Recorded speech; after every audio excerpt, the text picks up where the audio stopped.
à partir de ce que je viens de vous démontrer, hein, à la parenté entre le Sango et l'Égyptien ancien. Ok? En disant cette méthode. Vous voyez bien que vraiment, ce sont deux langues qui n'ont rien à voir l'une avec l'autre. Hein. Ils sont très loin dans le passé. Le Sango, c'est actuel. On ne connaît que son état actuel. Il n'est pas écrit. Il est écrit juste récemment. L'Égyptien ancien, le moyen égyptien, c'est la langue que j'ai choisi, l'état de langue que j'ai choisi.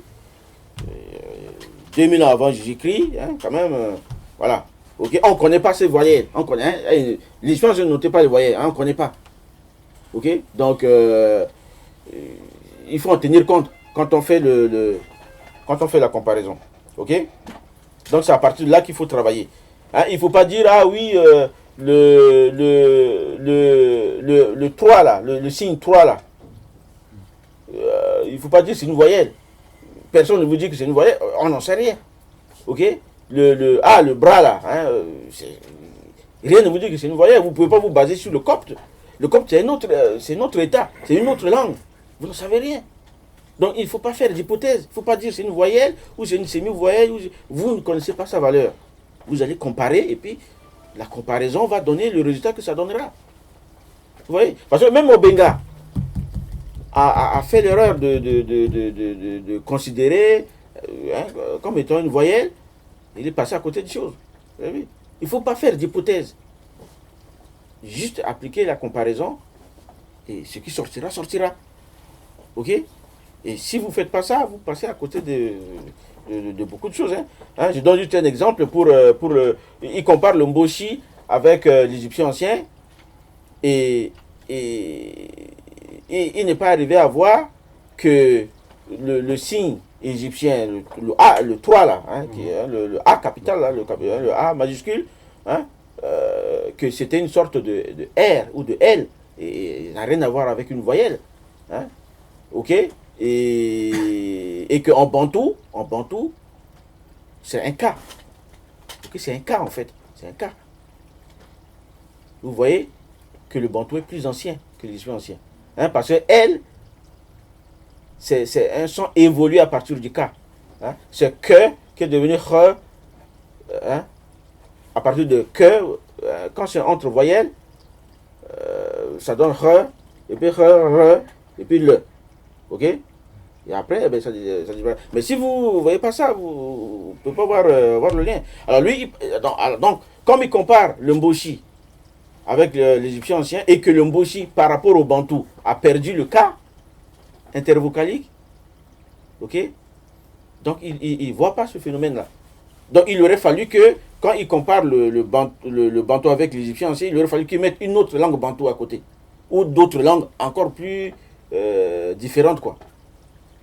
Et faute d'avoir fait ça, par exemple, le mot égyptien GB, capital A, ba, hein, ok, qui veut dire bras, hein, bien, GB, A là, hein, il le compare au Mboshi, Ibo, Bo, ok, puisque déjà dans sa tête, c'est une voyelle, ok, donc bon, ouais, ou une consonne faible, donc bon, voilà. Alors que le correspondant du Mboshi,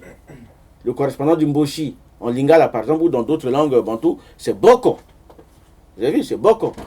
Mboshi a tellement évolué que ça fait Bo. Le K a disparu quasiment, ça fait Bo. Ok? Comme on le voit aussi dans Ndako. Ndako, qui veut dire maison. Ceux qui connaissent le lingala, hein, ça veut dire maison. Mais en Mboshi, le Mboshi est tellement évolué qu'il dit Ndao.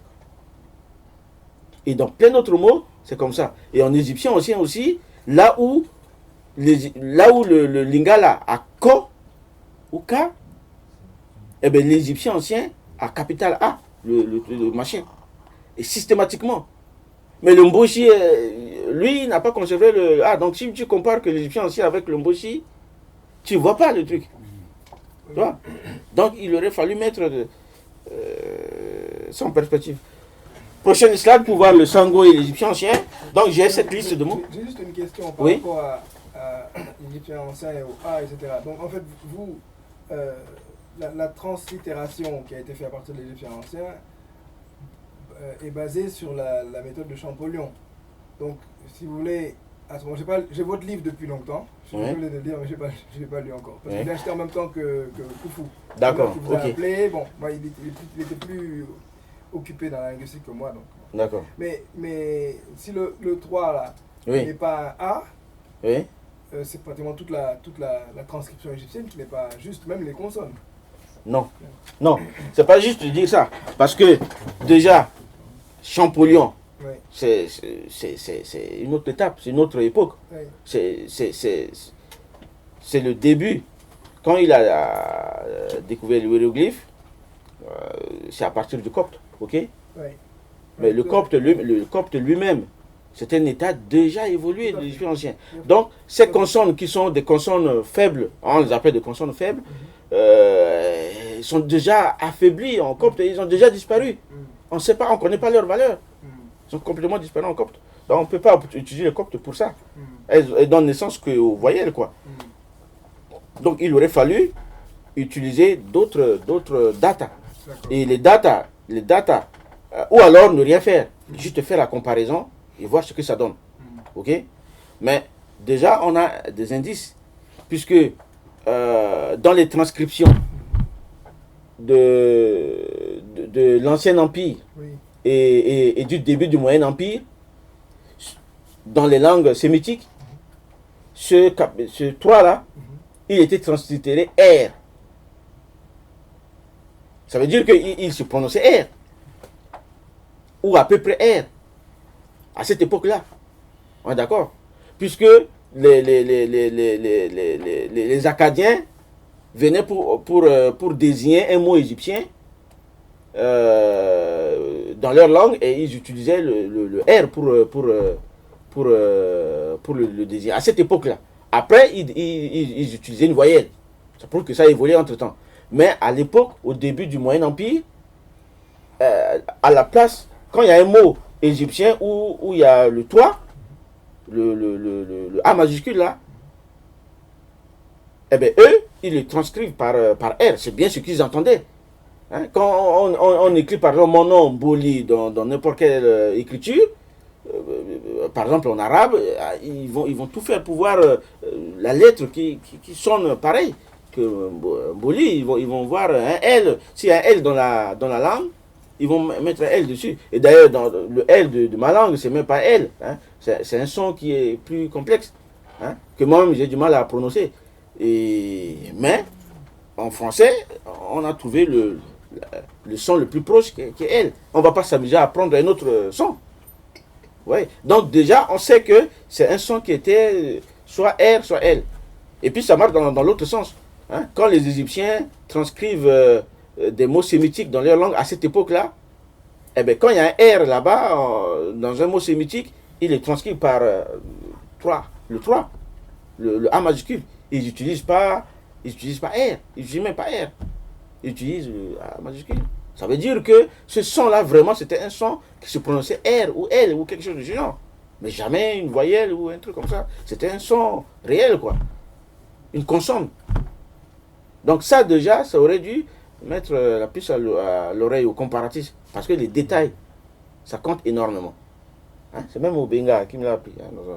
Les détails, il faut prêter attention. Comment se fait-il qu'au moyen égyptien, ça se prononçait R et que en copte, ça devienne 0. Et puis une voyelle, quoi. Et puis bon, on se base dessus pour dire non, c'est un R. C'est un son qui est proche de R et puis on fait la comparaison dessus. Hein? Ou alors on ne fait pas d'hypothèse et puis on compare et on voit ce que ça donne. Voilà. Donc là, on a une liste de mots égyptiens sango. Ok. Donc au début, j'ai eu du mal.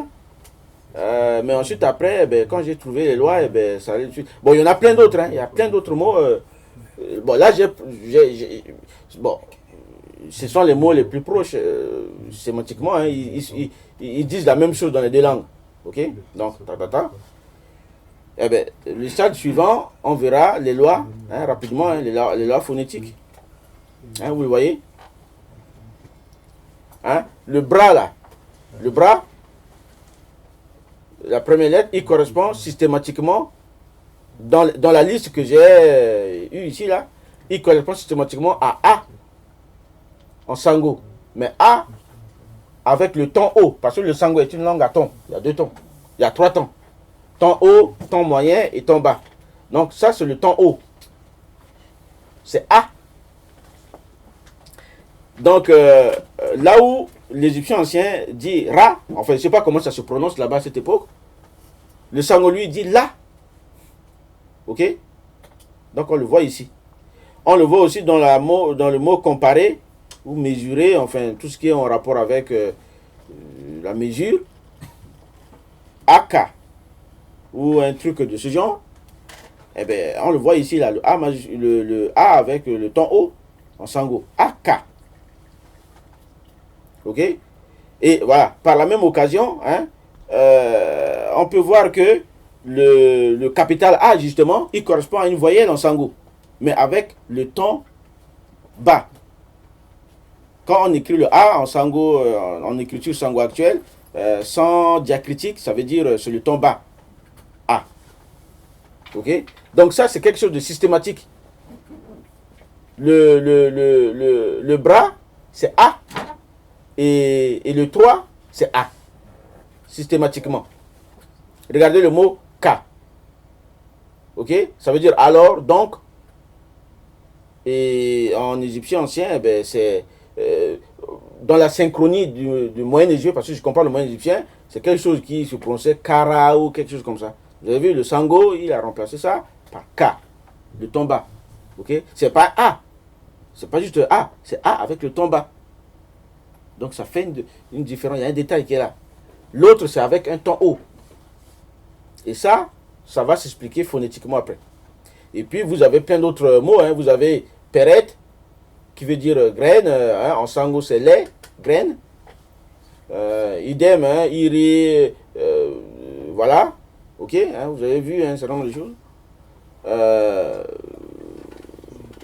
Vous avez le T en position finale. Vous avez vu le T en position initiale en sango. Troisième ligne.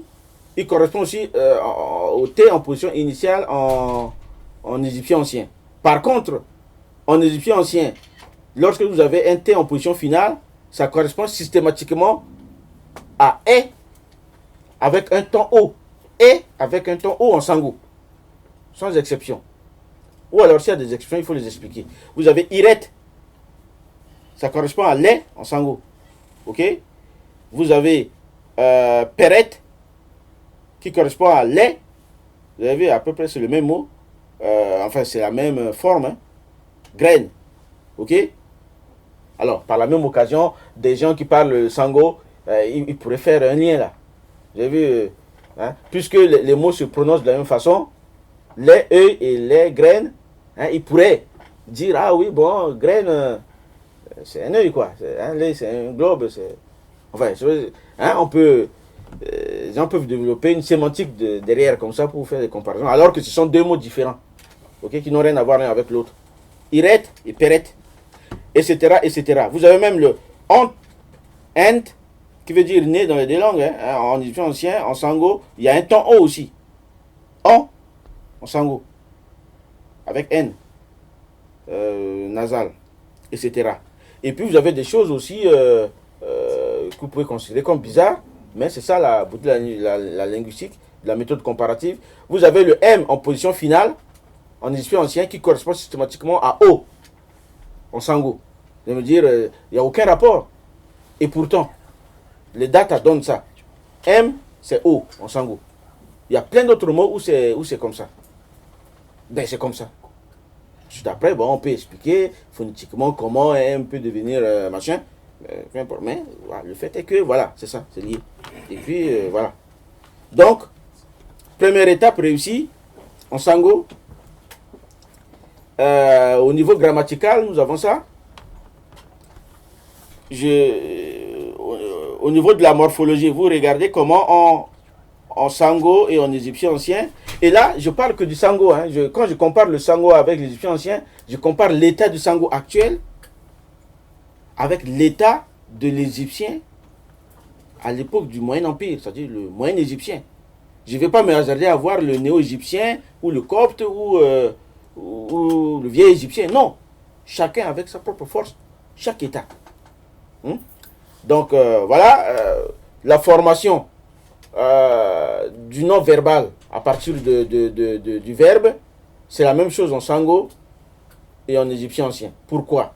Parce que en sango, nous avons en égyptien ancien, nous avons un T, le T du féminin, pour ceux qui lisent le hiéroglyphe, ok, qui permet de transformer un verbe en non verbal. Peret, par exemple, croître, iret, le faire, le fait de faire. Mais en sango, c'est la même chose, sauf que c'est un ton haut. Vous avez vu? Donc, vous avez cette commutation qui est là. Et ça s'explique comment? Eh bien, il y a déjà, dans la slide précédente, la réponse. C'est consistant avec ce qu'on a obtenu dans la précédente, où nous avons une équation. Où T en position finale correspond à E, ou à un temps haut, en sango, dans la même position. Ok? Donc, c'est cette loi-là qui s'applique ici. Vous pouvez le voir là, vous êtes témoin. T en position finale, c'est E en sango. T en position finale, c'est E à chaque fois. Ok? Il y a même des mots en sango où cette règle grammaticale s'explique et qu'on ne retrouve pas en égyptien ancien. Enfin, concrètement, quoi, dans des mots tels qu'on les a vus dans des textes. C'est pour vous dire ok, que le sango il suit sa règle telle qu'il a hérité de son ancêtre, indépendant de savoir s'il est égyptien ou pas. Ok? Et l'égyptien a suivi aussi, indépendamment du sango, sans connaître l'élection du sango, et la loi s'explique. Ça veut dire qu'ils ont hérité ça indépendamment de leur ancêtre prédialectal. Ils ne se connaissent pas. De mémoire de Centrafricains, on n'a jamais dit qu'ils sont descendants des Égyptiens, ou les Égyptiens descendent des Centrafricains.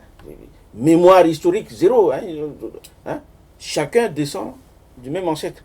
Chacun a pris ce qu'il a hérité et il a évolué avec, indépendamment de l'autre. Et les équations permettent de les retrouver.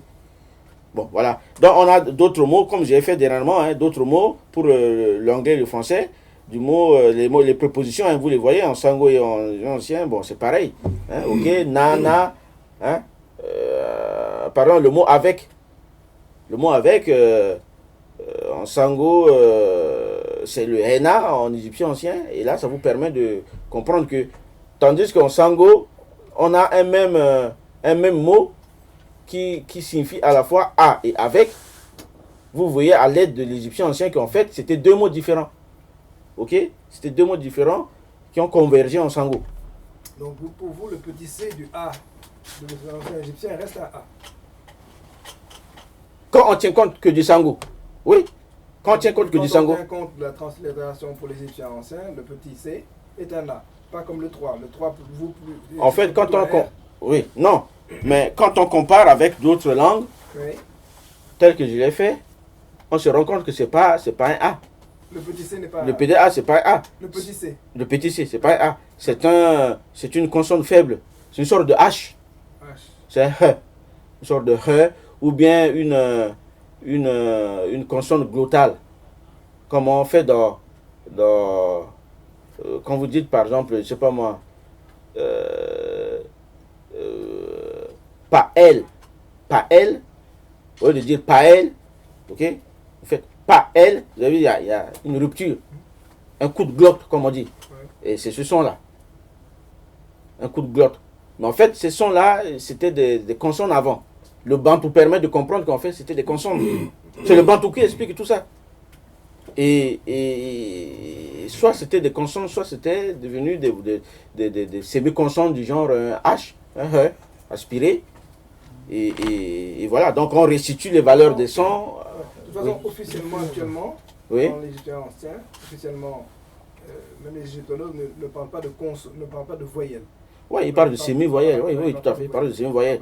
Mais dans beaucoup de travaux. Et là, je donne raison aux égyptologues de l'école allemande qui, dès le début, disaient que ce n'était pas des consonnes, que c'était des semi-voyelles, c'est des voyelles, ils ont raison. Ils ont raison, c'est pas des consonnes, c'est pas des voyelles. C'est des consonnes, quoi. Contrairement à ce que pensait Champollion, qui lui se basait que sur le copte, où en fait ces consonnes ont complètement disparu. Vous avez vu le sango, ça a complètement disparu en sango aussi. On dirait que c'est des voyelles. Si je me basais que sur le sango pour comparer les anciens, j'aurais pu dire ah oui, c'est des voyelles. Non, c'est pas des voyelles.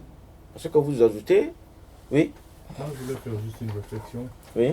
Pour connaître la valeur des hiéroglyphes, Oui. en égyptien ancien, ils se basaient sur ce qu'on appelle le principe de l'acrophonie. Comment les Phéniciens, ils ont pris ça des anciens Égyptiens. Par exemple, Baït, ça commence par B. Oui. Donc le Baït, la maison dessinée, c'était le B. Oui. Et donc en égyptien, c'est le même principe. Donc une fois qu'on a remarqué, on a répertorié l'objet qui est dessiné, on peut très bien savoir si c'était une voyelle ou si c'était Non. une consonne. Non. Et Non. qu'est-ce que ça représente. Non, ce n'est pas du tout ça. Ça, vous parlez du système alphabétique. Oui, le système Mais alphabétique. le système hiéroglyphique n'est pas alphabétique. N'est pas alphabétique. Tout le monde ne partage pas ce... Ah non, c'est pas alphabétique. Ils avaient, ça tout le monde le sait, ils avaient des signes qui permettaient d'avoir tous les sons de leur langue, toutes les consonnes de leur langue. Du voyelle aussi. C'est ce qu'on appelle, non, pas les voyelles. Si. Mais non, il n'y a pas de, non, il y a Moi, pas. si je passe au tableau, je vous dessine quelque chose en hiéroglyphe, je vous montre qu'il y a des voyelles. Par Oui, exemple, parce quand que, vous dessinez rat, vous écrivez le dieu rat, Oui. vous dessinez la bouche, c'est le mot ro, c'est la bouche en égyptien. ah mais là vous parlez du copte. Quand vous dites ro, vous parlez du copte. Même Vous en basez, ancien égyptien. oui non mais vous basez sur du copte. Oui, mais Le copte c'est un état. Oui, mais c'est la suite logique. Ah non, c'est pas la suite logique.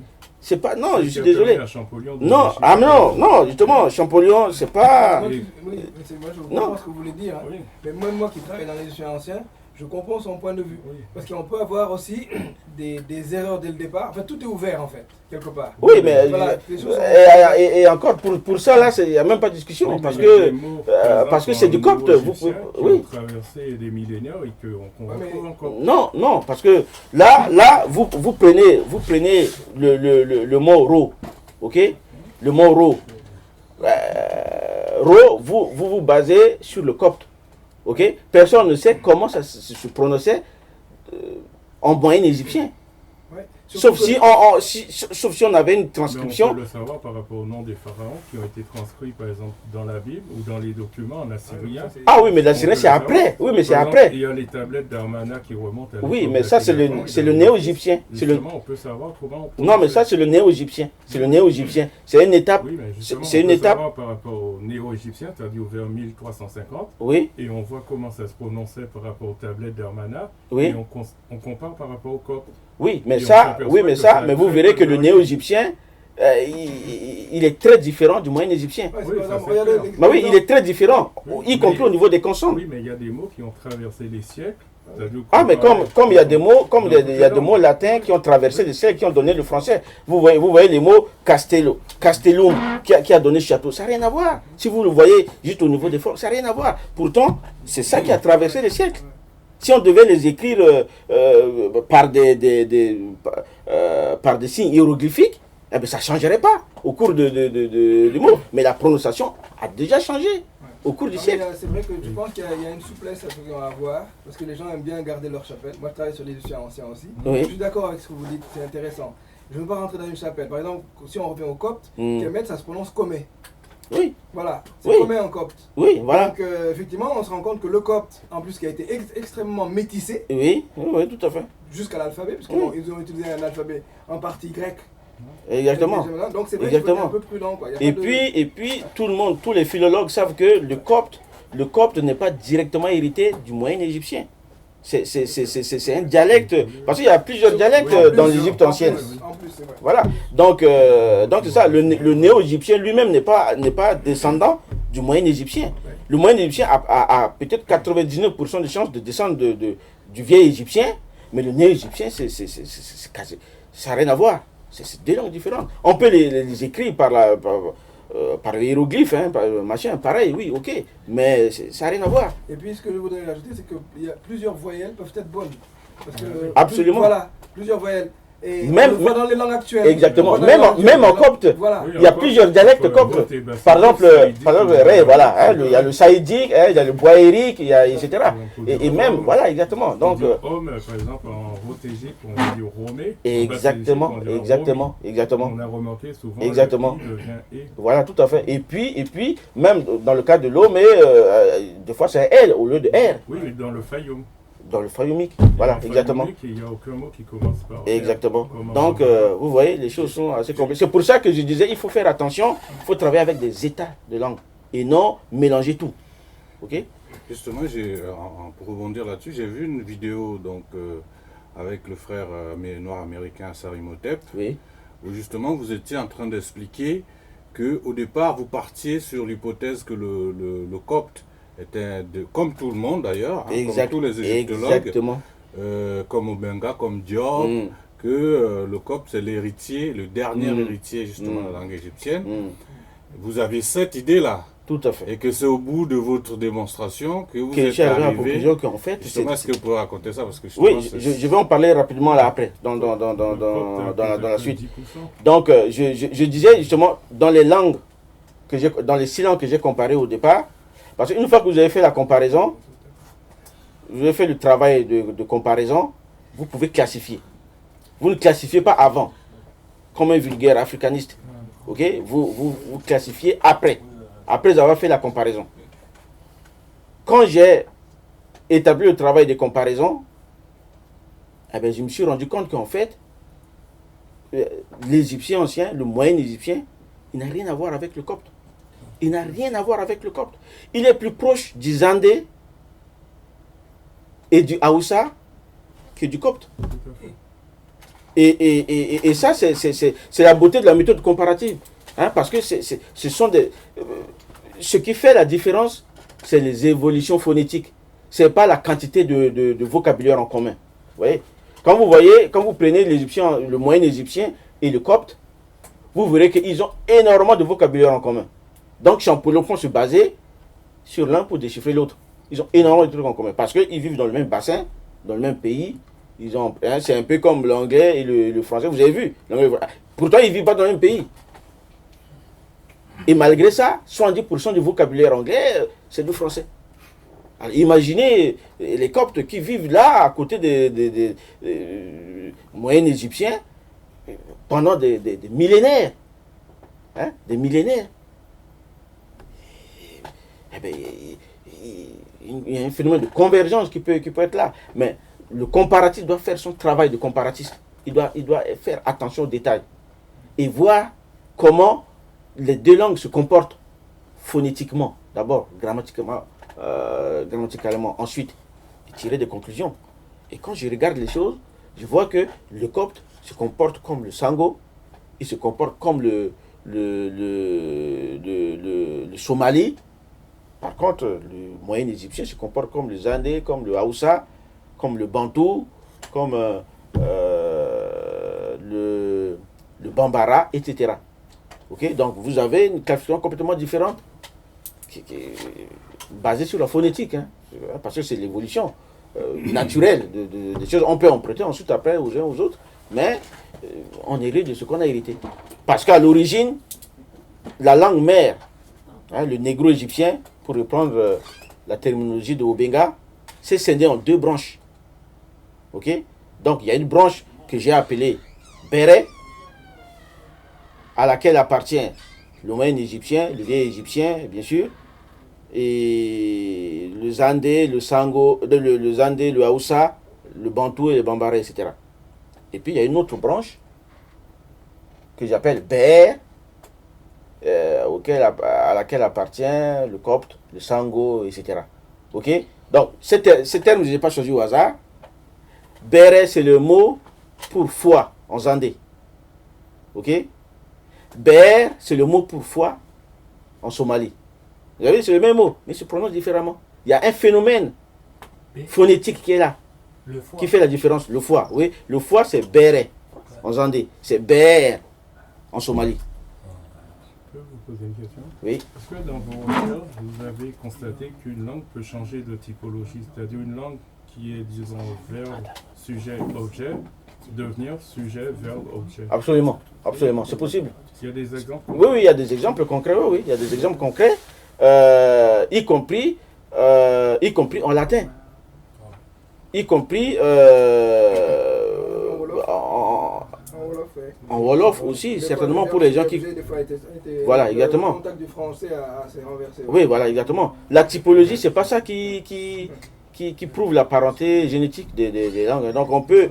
c'est pour ça que quand on se base sur on peut pas se baser sur la typologie pour classifier les langues sur le plan génétique. Tout est possible. Ok?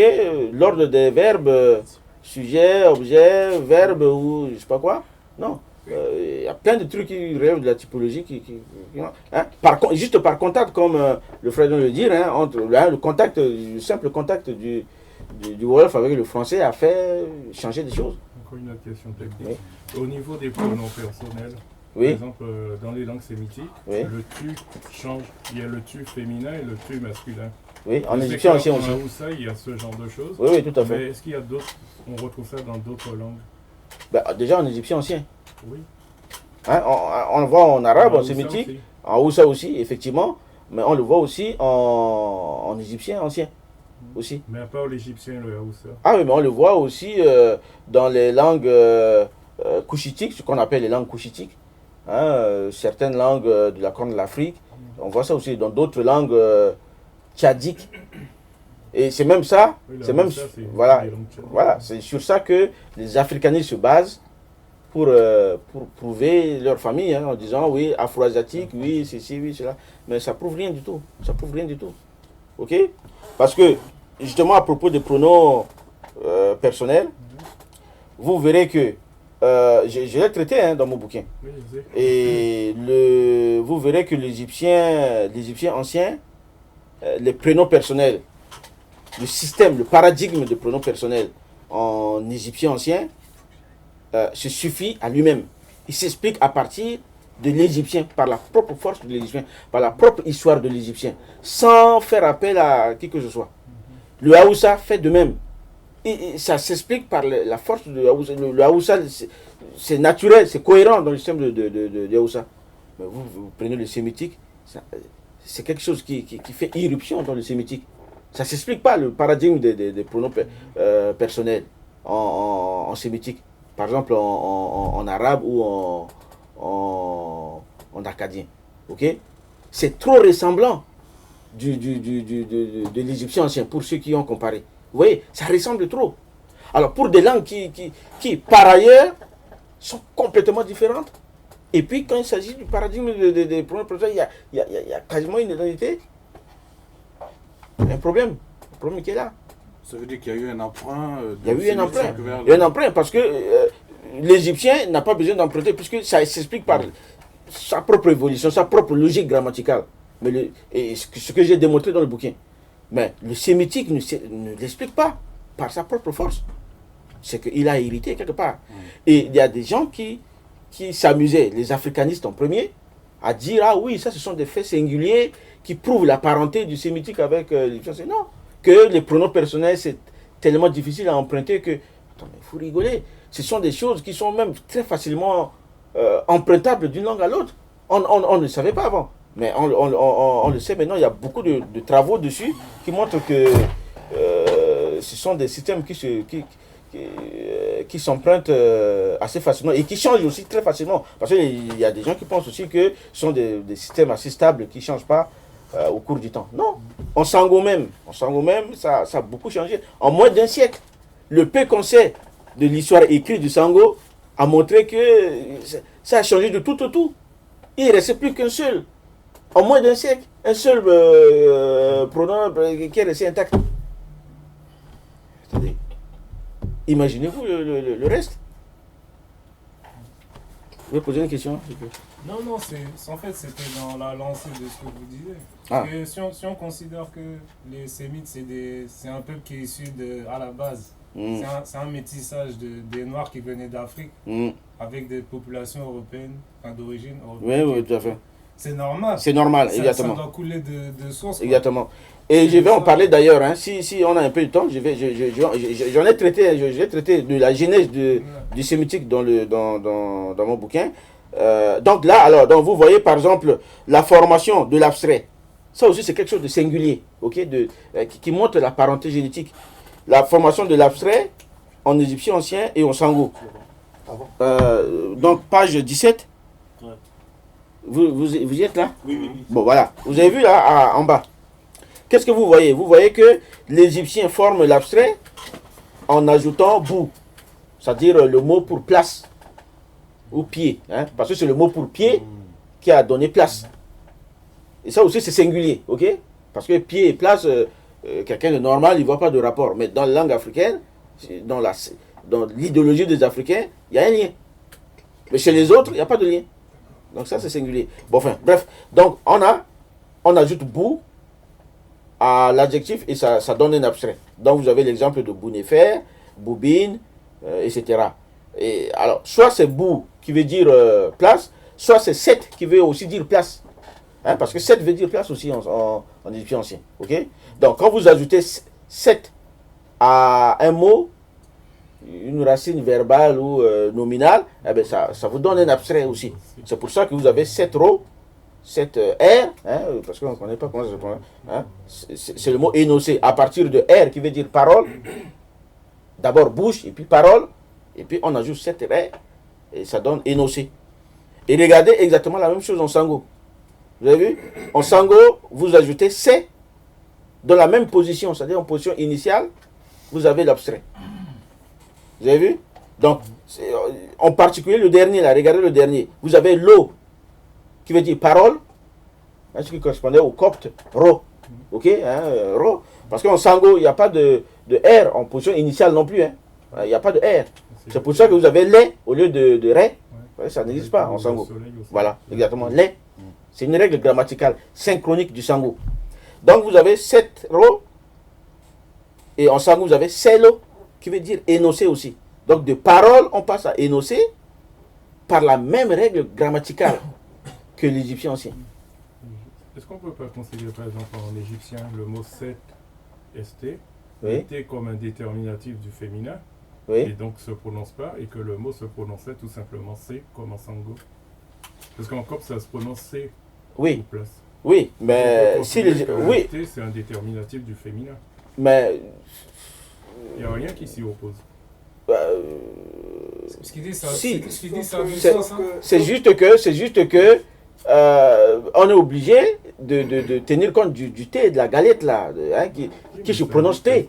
Donc ça se prononce thé. Vous savez, moi je pense que ce qu'il dit c'est valable parce que si on prend le mot noun en égyptien, Oui, on voit qu'en fait, Aboubakr Moussalam, il a démontré que vocaliser sa noun simplement, c'est pas pertinent parce que il y a des fois, il y a le déterminatif mou qui signifie l'eau qui vient donner une idée de ce dont on parle. Il oui, se prononce dans beaucoup de langues. Dans beaucoup de langues, on va dire nomo par exemple, ou mounou. oui. Donc on voit l'assemblage du déterminatif mou plus du n qui renvoie au noun qu'on retrouve dans beaucoup de langues. Oui, je vois ce que tu veux dire. C'est possible. Mais oui, avec des possibles, on ne fait pas de méthode. On revient toujours à ça. Là, on fait de la méthode comparative, donc c'est des équations. Donc il faut partir d'une langue, ou alors d'un ensemble de langues, et s'y tenir, établir les équations, les extraire et travailler. Ok, prendre des langues comme ça, c'est pas faire de la linguistique, il fait peut-être de la philologie ou de je sais pas quoi. Hein? Oui, on peut tirer des conclusions, oui, mais pas des conclusions linguistiques à vocation comparative. Vous voyez ce que je veux dire? Il faut toujours vous revenir au niveau de rigueur que j'ai défini au départ. Donc ça c'est important. Alors pour revenir à la question du frère tout à l'heure, le 7, on est bien obligé d'en tenir compte parce que c'est écrit. Et parce que ce T, il faut qu'on le prononce. Ok? Donc peut-être à un moment donné de l'histoire de l'égyptien ancien, il n'était plus prononcé. Et il y a des indications qui permettent de le dire. Mais puisque c'est écrit dans les textes des pyramides, puisque c'est écrit en moyen égyptien, il faut bien le prononcer. Et dans le cas du sango, vous avez vu que phonétiquement, je l'ai classifié après comparaison avec le copte. Il y a un phénomène identiques qui les a fait placer dans cette branche-là. C'est les langues béer et non béré. Ok? La différence, c'est quoi? C'est que dans les langues béré, on prononce tout. Ok? Clairement les choses. Donc, les suffixes étaient accentués. Alors que dans les langues béer, les suffixes n'étaient plus accentués. Justement, le T du féminin. Puisque les suffixes n'étaient plus accentués, ils pouvaient tomber. On laisse tomber. Mais alors, quand il tombe pas totalement. Il tombe en laissant des traces. En sango, le T est tombé, mais en élevant le ton de la voyelle précédente. C'est pour ça qu'on dit C. Vous avez vu, c'est la même loi que j'avais établie quelque part. Si on peut remonter, pour vous le montrer, vous verrez dans la page 16 que T en position finale correspond à E en sango. Eh bien, c'est ce qu'on voit dans le mot C. Ok? C'est C. Ça s'explique. Ça s'explique par le fait que le mot, le suffixe T n'était pas accentué en sango. Donc, il pouvait tomber de la même manière qu'en copte ou en Somalie. C'est ça la différence avec le moyen égyptien. Okay? Ce n'est pas que le copte était du moyen égyptien qui a évolué. Non, c'est que c'est deux langues différentes. Okay? Ils appartiennent à deux branches différentes parce que le phénomène s'est produit avant, quand les deux branches se sont séparées. Les Andés et les moyens égyptiens et les Bambara, tout ça, ils étaient déjà dans cette autre branche-là. Les Coptes, les Sango et autres, ils étaient déjà dans l'autre branche. Ensuite, après, ils se sont mélangés dans la vallée du Nil, ça a donné ça. Mais voilà, c'était deux branches qui étaient différentes. Et la méthode comparative permet de remonter cette histoire-là et d'arriver à ça. Donc, vous voyez comment on forme les abstraits, c'est exactement pareil. Et on peut donc démontrer par là et conclure que l'Égyptien ancien et le Sango sont génétiquement apparentés. Le moyen égyptien et le Sango. Ok. En fait, je voulais savoir par rapport au temps, Oui. est-ce qu'on peut savoir, en fait, si on lit la linguistique avec l'histoire, enfin les deux autres disciplines qui sont plus liées à l'histoire, est-ce qu'on peut déterminer la date à partir de laquelle la différenciation elle a pu se faire, par exemple? On peut approximativement, mais c'est très difficile. J'essaie de le faire par une méthode rigoureuse dans le prochain livre sur lequel je suis en train de travailler pour essayer de le dater. Mais vous comprenez que c'est très difficile, c'est juste approximatif. Alors moi, je me base sur des étapes. Je mesure pas en années, mais en nombre d'étapes de couches. Libre à chacun de dater ces couches-là. Okay? Pour dire, bon, telle couche, ça dure tel nombre de millénaires, telle autre couche, ça dure tel autre millénaire, et après faire son truc. Bon, moi-même, je pourrais ajouter aussi ma propre interprétation de ces trucs. Mais mon premier travail, c'est d'isoler ces couches-là. Et après, on fera le travail de datation. Mais approximativement, ce que j'ai mesuré, c'est que, voilà, ça remonte. La dernière séparation donc entre Ber et par exemple le dernier ancêtre commun là, c'était aux alentours de 5000 ans avant Jésus-Christ. Pas plus tard, c'est très récent. Ah ouais. 5000 ans. Oui. Donc il y a 7000. Mais ça, c'est... Donc il y a à peine 7000 ans. Il y a 7000 ans. C'est très récent. C'est récent. Oui. Parce que nous, on s'attend à ce que ce soit je sais pas, des centaines de milliers d'années. Non, mais vous verrez, il y a des états antérieurs qu'on peut reconstruire, que j'ai reconstruit à partir des faits linguistiques que je vais présenter d'ailleurs. Il faut qu'on aille vite. Voilà, justement, on y est là. Ok? Qu'est-ce qu'on voit là? La page 18. Je pars du bas, parce que il faut partir des faits actuels, des faits réels, les langues telles qu'on les voit. Je pars des trucs réels et qu'est-ce que j'obtiens? Bon, excusez-moi, c'était un truc, comme j'étais pressé, j'ai pris le slide tel qu'il était en anglais là, et j'ai pas pu traduire cette slide là. Mais bon, vous comprenez. Donc, là, qu'est-ce que j'obtiens? j'obtiens donc ce que j'appelle le dernier ancêtre commun, ok, avant séparation, que j'appelle donc le négro-égyptien post-classique. C'est l'état que restitue la méthode comparative bêtement appliquée, ok, rigoureusement appliquée, et voilà, hein, on voit ça. Et puis, les phénomènes d'accentuation fait qu'il y a deux branches, exactement comme en indo-européen. Vous avez vu, il y a deux branches en indo-européen. Il y a les langues Kentum et les langues Satem. Si vous êtes habitué avec la linguistique indo-européenne, vous verrez qu'il y a deux groupes. Grosso modo, il y a ceux qui sont à l'ouest, c'est les Kentum, et ceux qui sont à l'est, c'est les Satem. Ok? Ceux qui sont les Kentum, hein, c'est le mot sang. En Kentum, hein, c'est le mot sang en latin. Ok? Kentum. Donc ceux qui sont à l'ouest, ils prononcent ça à peu près comme ça. C'est pour ça qu'on dit 100. Hein? Le cœur, il est resté. Hein? 100 en anglais. C'est un Kentum. Ok? Et puis, Satem, c'est Satem, hein, c'est 100 en sanskrit, quoi. Ok? Donc, ceux qui sont là-bas, là, c'est Satem. Il y a eu deux branches. Donc, c'est un phénomène phonétique qui fait la différence. C'est pas des tas de vocabulaire que vous amenez pour dire, ah oui, il y a une quantité de vocabulaire en commun dans tel. Non, c'est des phénomènes phonétiques. Donc, ici, c'est les mêmes. Bere, c'est juste le mot pour dire foi en zandé. Et puis ber, c'est le même mot en Somalie. Donc qu'est-ce qu'on voit? On voit que qu'est-ce qui se passe? Excusez-moi, et oui. En égyptien ancien, pour moi c'est mistou, mixte, le foie. Oui, mais bon, peu importe. Il n'y a pas de lien entre... Non, il n'y a pas de lien, il n'y a pas de lien. Mais le mot originel a pu changer de sens en égyptien ancien. Ok, parce que les mots peuvent changer de sens aussi et être remplacés par d'autres.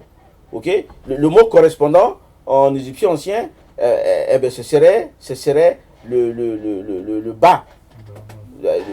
Oui, le B avec le 3 là. Hein, c'est l'âme. Hein, c'est le cœur ou le foie, enfin. Voilà.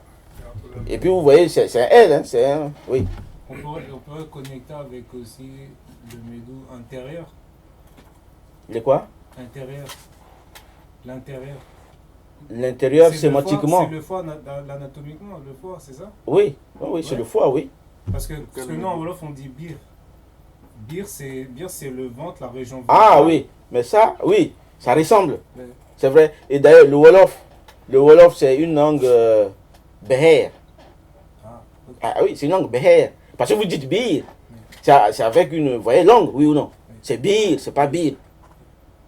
Ok, ce mot-là, ventre, c'est bir. C'est long, voilà, c'est bir. C'est comme ber. Donc c'est dans l'autre branche. C'est avec le copte. C'est ber. Ok? Donc on pourrait le communiquer comme ça. Mais en fait, le mot bir, pour être précis, il n'est pas lié au mot foie. Il est lié au mot pour dire ventre en. C'est tout ce qui est intérieur. En fait. Non, mais ça veut dire ventre, ça veut dire ventre. Et en zandé, le correspondant zandé, c'est vourou. Vourou, c'est le ventre. Vous avez vu, hein? On dit vourou, on dit pas vour, on dit vourou. C'est une langue bérée, parce qu'il prononce jusqu'à la fin, ok? Il n'y a pas de... dans les langues bérées, il y a une voyelle finale, il n'y a pas de consonne finale. Il faut qu'il y ait une voyelle. C'est comme dans la langue bantou. C'est ça les langues bérées. Les langues bérées, comme ils laissent tomber le suffixe, ça finit par une consonne, quoi. Il y a beaucoup de mots en Wolof qui finissent par une consonne. Mais ça, vous ne voyez pas en Zandé, ni en Haoussa, sauf si c'est des sonantes, etc. Donc voilà comment les choses sont passées pour la différenciation à ce niveau-là. Mais avant ça, à ma grande surprise, j'étais capable de remonter l'histoire de cette proto-langue-là. C'est comme si on pouvait remonter l'histoire de l'indo-européen jusque... Ouais, hein, alors qu'on ne peut pas le faire. Mais avec les langues africaines, avec les 6 langues, on peut le faire. On peut remonter encore dans l'histoire. Et j'y suis remonté assez facilement d'ailleurs. Pour atteindre un niveau que j'appelle le négro-égyptien archaïque. où en fait les mots étaient composés que de 2 syllabes, quoi. Ok? Et dans ces 2 syllabes, l'un était accentué, l'autre ne l'était pas. Ok? Et l'ordre importait peu, quoi. L'ordre importait peu. À partir de là, c'est-à-dire que quand on veut, puisque les mots de la langue originelle, parce que là, je suis remonté à un état où vraiment la langue était en train de naître à partir de rien. Au sein d'une communauté qui ne parlait pas du tout une langue, quoi, une langue parlée. Ok? Ils communiquaient peut-être par des gestes, par des trucs, et puis spontanément, par un phénomène de pression de communication, la communication parlée est née, inventée donc par ses ancêtres dont nous sommes les héritiers. Ok? C'est à l'origine de l'homme. Ah oui, non, pas à l'origine de l'homme, à l'origine du langage.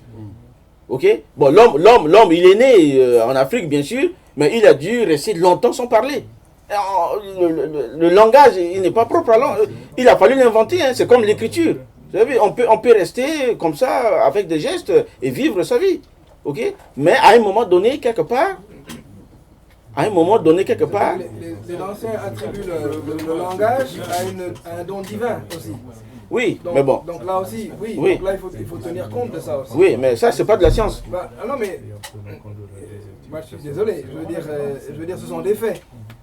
Ce sont des faits. Et moi, si vous voulez, je fouille dans différents domaines. Oui.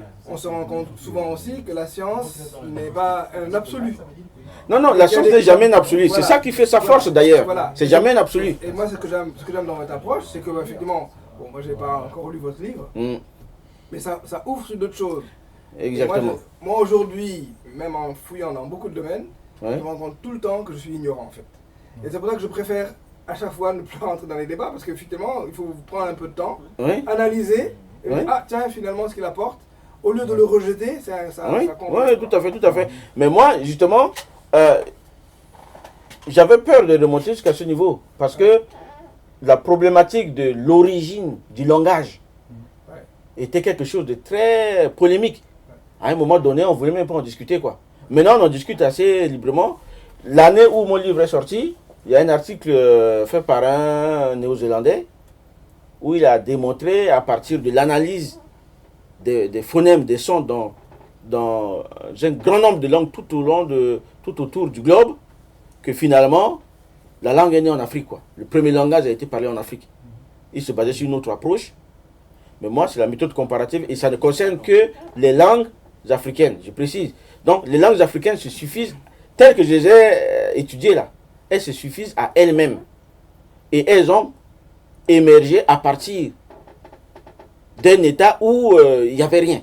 Ok? Et elles ont émergé spontanément au sein d'une communauté qui ne parlait pas du tout du le langage parlé. Et je décris le processus là. Ok? À partir d'onomatopées. C'est une communication que je vais faire chez Assar Imhotep bientôt pour parler de cet aspect-là. Je suis en train de le préparer.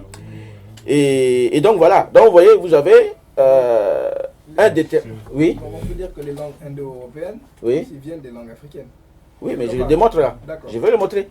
C'est pour ça qu'il faut qu'on aille vite. Alors donc, à partir de cet état, donc il y a eu donc une différenciation en 3 branches. À partir de l'état du négro archaïque, il n'y a que 3 possibilités. Ok? Logique. Il n'y a que 3 possibilités logiques, il n'y en a pas d'autres. Première possibilité, vous avez un figement où vous avez la syllabe accentuée est devant et la syllabe non accentuée est derrière. Ok? J'ai inventé une convention avec une virgule pour dire que quand je mets une virgule, c'est pour dire que l'ordre ne compte pas. Ok? Vous pouvez avoir la première consonne là accentuée là avec le tréma, enfin l'apostrophe. Vous pouvez l'avoir derrière comme vous pouvez l'avoir devant. C'est le sens de la virgule. Ok? Mais quand vous avez un trait, ça veut dire que c'est un ordre, quoi. Ok? C'est d'abord le premier et puis ensuite le suivant. Donc vous voyez bien que logiquement, en termes d'évolution, vous n'avez que 3 possibilités. ou bien vous avez un figement dans le sens où c'est accentué d'abord, non accentué ensuite, ou bien vous avez l'autre ordre, non accentué d'abord, accentué ensuite, ou alors vous avez une conservation de l'état antérieur. Il n'y en a pas d'autre possibilité. Hein? Alors, à partir de ces deux, branche 1 et branche 2, il y a une évolution quand on passe à la seconde phase, ce que j'appelle donc la branche archaïque, là où on ajoute une troisième syllabe, ça donne ce que j'appelle donc le groupe Kweke dans un premier cas et puis le groupe Kekwe dans le second cas. Ok? Et ce sont ces deux sous-groupes-là, Kweke et Kekwe, qui ensuite ont fusionné. Ils se sont mélangés. Et puis, ils sont restés comme ça, en interaction pendant une très longue période. Peut-être des dizaines de milliers d'années, je ne sais pas. Avant de donner naissance à l'état final qui a donné nos langues actuelles, nos langues africaines actuelles. C'est la raison pour laquelle des faits Kweke, vous les retrouvez aussi bien chez les Bérés que chez les Bères. Et les faits Kekwe aussi, vous les trouvez pareil. Par contre, que faire de la troisième branche? La troisième branche est restée très archaïque. Et puis, lorsqu'il s'est agi d'ajouter une troisième syllabe, eh bien, ça donne un groupe que j'appelle Kikuki. Ok? J'explique pourquoi dans le livre. Hein. Le Kikuki, finalement, il n'a pas laissé de traces, ou alors très peu, dans les langues actuelles africaines qu'on analyse. Par contre, on peut déterminer sa morphologie. Comment ça fonctionne? Comment sa grammaire devait être? Et vous voyez qu'en fait, sa grammaire est de type sémitique. Ça fonctionne exactement comme une langue sémitique, avec une racine complètement squelettique. Ok? Donc, juste avec des consonnes, et puis les voyelles changent. Et vous avez donc des infixes qui peuvent venir s'ajouter dessus. Comme fonctionne une langue sémitique, quoi. Mais on ne trouve pas de traces, quoi. Voilà. Et à partir de là, il est assez facile de démontrer ensuite que c'est la matrice du sémitique. Donc, qu'est-ce que ça veut dire sur le plan historique? Ça veut dire que cette branche-là, qui est très archaïque, a dû quitter l'Afrique depuis longtemps. Est allée dans un autre endroit, a évolué de façon autonome, n'a plus suivi l'évolution des autres et a donné naissance au sémitique. Et ensuite, après, les autres sont venus derrière par couche pour l'alimenter, pour donner le visage du sémitique tel qu'on le connaît. C'est la conclusion à laquelle je suis arrivé. Alors, dans la prochaine slide, justement, je montre avec des exemples, hein, dans les deux branches, Béré et Bér, et vous verrez comment ça fonctionne. Ok, en Somalie et en Zandé.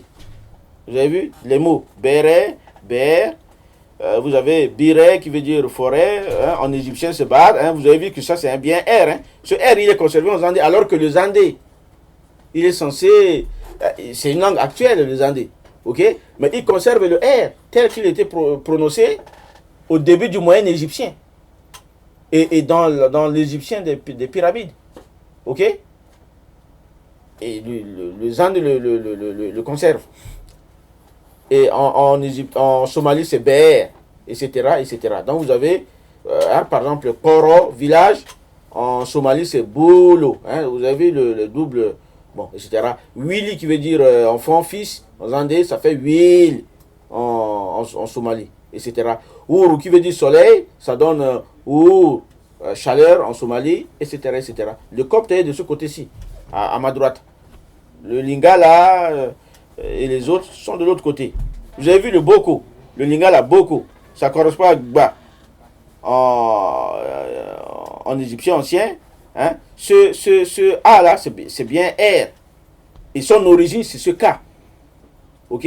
Il est passé à. C'est ce K du Lingala, Boko. Hein. Et c'est parce qu'il est en position faible, en position entre voyelles, hein, qu'il est passé à R. Mais le Lingala l'a conservé.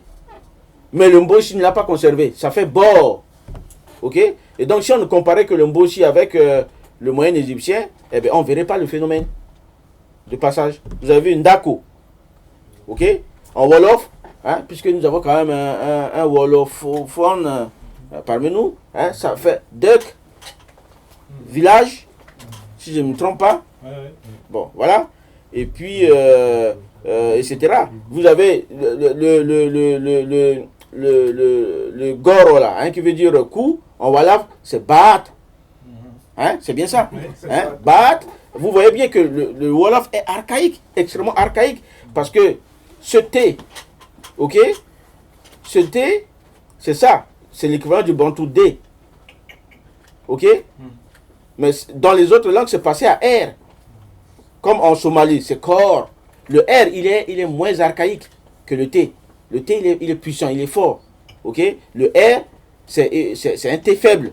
Hein? C'est quand on néglige les choses qu'on fait. On dit re au lieu de dire te. Ok? Comme des fois même dans certaines versions de l'anglais. Etc. etc. Donc vous voyez les preuves ici. Prochaine slide. Bon là, je dis, une fois que vous avez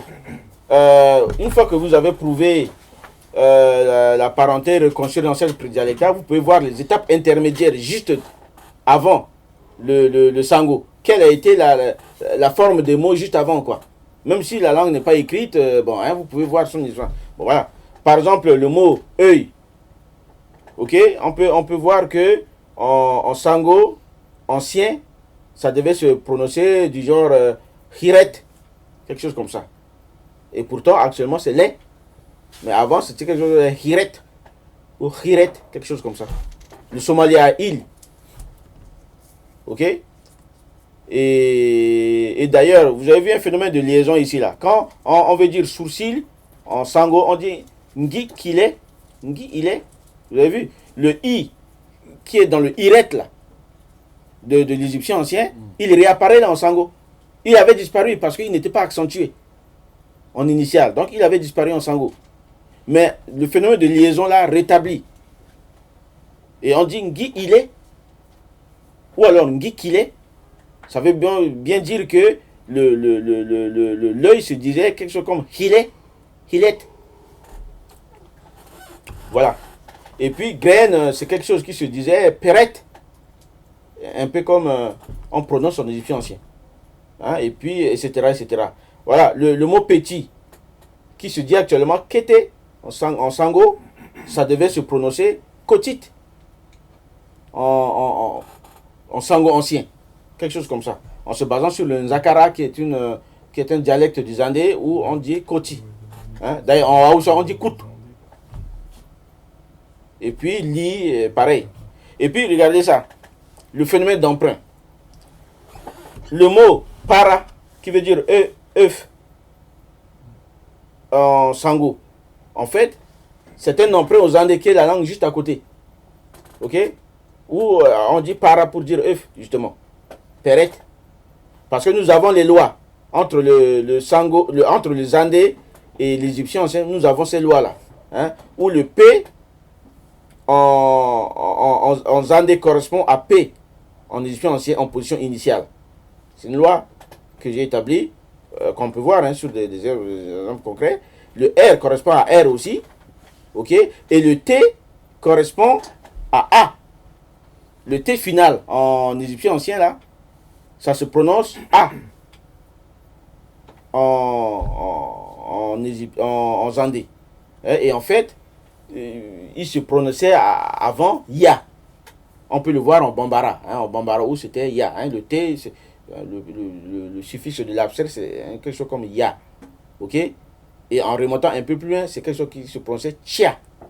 Vous avez vu? C'est Tcha qui a donné d'un côté T en égyptien ancien et puis Ya.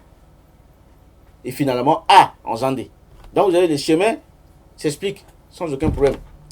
Et le sango en fait a juste emprunté ça. Juste une question. En fait, si je comprends, les lois de correspondance phonétique ne sont pas les mêmes selon la langue considérée. Mettons par exemple, si on prend les lois de correspondance entre l'égyptien ancien et le sango, ne vont pas être les mêmes lois entre l'Égyptien ancien et une autre langue, ou alors... Ah non, non, c'est pas la même loi. D'accord. Ah non, c'est pas la même loi. Mais, quand vous faites la comparaison, vous le mettez côte à côte, il faut faire l'équation. Ok? Vous allez dire P en Zandé correspond à P en égyptien ancien et correspond à P ou à 0 en Sango, etc. Vous voyez, au lieu d'avoir juste 2 segments, vous en avez 3. Si vous avez 3 langues à traiter. Ou vous en avez 5, si vous avez 5 langues à traiter, etc. Vous mettez tout le truc. Vous voyez, c'est comme ça que ça fonctionne. Donc, pareil pour le mot guia, le mot pour dire chef, c'est un emprunt aux Andés.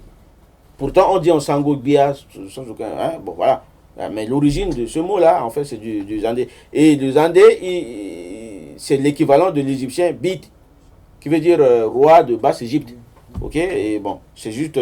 Parce que nous avons les lois de correspondance qui sont là et qui l'expliquent. Idem pour le mot. Alors là, c'est dans l'autre sens. Le mot li, c'est le Zandé qui a emprunté au sango. Le mot li. Ok? Parce que le mot li, si ça devait être en Zandé, ça aurait dû se prononcer hari ou huri ou quelque chose comme ça. Et effectivement, le mot, il existe encore en Zandé. Mais il suffit ce qui est en haut, le ciel. Parce que effectivement, la tête, c'est ça, quoi. C'est ce qui est en haut. Voilà. Alors, donc là, prochaine slide.